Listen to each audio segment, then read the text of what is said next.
एका समृद्ध राज्यात गौतम बुद्ध आले होते आणि त्यांच्या येण्याची बातमी वाऱ्यासारखी संपूर्ण राज्यात पसरली. आज स्वतः बुद्ध आपल्या शहरात आले आहेत. हे ऐकताच लोकांच्या मनात एकच विचार आला की आपण काहीतरी खास भेट द्यायला हवी. राजे महाराजे, नगरशेठ आणि श्रीमंत व्यापारी सोनं, हिरे, रत्न आणि महागड्या वस्तू घेऊन बुद्धांच्या दर्शनाला येऊ लागले. जिथे बुद्ध बसले होते तिथे भेटवस्तूंचा अक्षरशः ढीग तयार झाला होता आणि प्रत्येकाच्या मनात एकच अभिमान होता, माझी भेट सर्वात मौल्यवान आहे. पण बुद्ध मात्र शांत होते, खूप शांत. ते फक्त हलकसं स्मित करत आपला उजवा हात उंचावत त्या भेटींचा स्वीकार करत होते. तेवढ्यात गर्दीच्या शेवटून एक वृद्ध महिला हळूहळू पुढे येऊ लागली. तिचे कपडे फाटलेले होते, पायात चप्पल नव्हती, चेहऱ्यावर थकवा होता, पण तिच्या डोळ्यांत खरी श्रद्धा होती. लोक तिच्याकडे पाहून कुजबुज करू लागले, ही काय देणार बुद्धांना? ती थरथरत बुद्धांसमोर उभी राहिली आणि हळू आवाजात म्हणाली, हे तथागत, मी खूप गरीब आहे. माझ्याकडे तुम्हाला देण्यासारखं काहीच नाही. आज मला झाडावरून एक आंबा मिळाला होता. मी तो खात होते, पण तुमच्या येण्याची बातमी ऐकली आणि मी थांबले.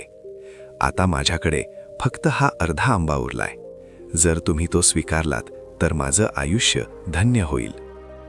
तिचा आवाज थरथरत होता, पण तिचं मन पूर्णपणे समर्पित होतं. सगळे लोक श्वास रोखून हा प्रसंग पाहत होते आणि पुढच्याच क्षणी काहीतरी असं घडलं ज्याने सगळ्यांना थक्क करून टाकलं. बुद्ध स्वतः आपल्या आसनावरून उठले. हो, ते स्वतः उठले. ते त्या वृद्ध महिलेपाशी गेले आणि दोन्ही हातांनी तिचा अर्धा आंबा प्रेमाने आणि आदराने स्वीकारला.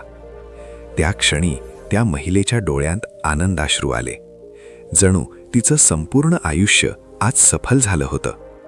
पण बाकीचे राजे महाराजे आणि श्रीमंत लोक पूर्णपणे स्तब्ध झाले होते.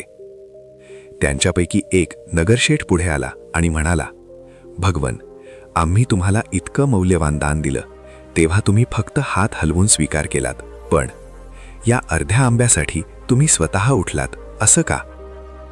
बुद्ध हलकसं हसले आणि शांत स्वरात म्हणाले, तुम्ही जे दिलत ते तुमच्या संपत्तीचा एक छोटासा भाग आहे, पण या माऊलीने तिच्याकडे जे काही होतं ते सर्वस्व मला दिलं आहे, म्हणून तिचं दान सर्वात मोठं आहे. कारण दानाचं मोल वस्तूमध्ये नसतं, ते भावनेमध्ये असतं. जेव्हा एखादा माणूस स्वतःच्या गरजेतून देतो तेव्हा त्या दानाची किंमत अमूल्य होते. म्हणून लक्षात ठेवा, श्रीमंतीतून दिलेलं दान मोठं वाटू शकतं, पण अभावात दिलेलं दानच खरं महान असतं. कारण खरं दान तेच असतं जे मनापासून, अभिमानाशिवाय आणि पूर्ण समर्पणाने दिलं जातं. तर मित्रांनो, ही कथा आपल्याला एक मोठा धडा देते. दानाची किंमत वस्तूमध्ये नसते, ती आपल्या मनातील भावनेमध्ये असते. ज्याच्याकडे काहीच नसतं तो सुद्धा जर मनापासून देतो तर तेच सर्वात मोठं दान ठरतं. म्हणून आयुष्यात कधीही दान करताना अभिमान नको आणि शक्य असेल तिथे मनापासून मदत करा. जर तुम्हाला ही कथा आवडली असेल तर व्हिडिओला लाईक करा, चॅनलला सबस्क्राईब करा आणि बेल आयकॉन नक्की दाबा. कारण अशाच हृदयस्पर्शी आणि प्रेरणादायी कथा आम्ही तुमच्यासाठी घेऊन येत असतो. हा व्हिडिओ तुमच्या मित्रांसोबत आणि कुटुंबासोबत नक्की शेअर करा, कारण कदाचित ही कथा कोणाचं आयुष्य बदलू शकते. आणि कमेंटमध्ये नक्की सांगा तुम्हाला या कथेतून काय शिकायला मिळालं. पुन्हा भेटूया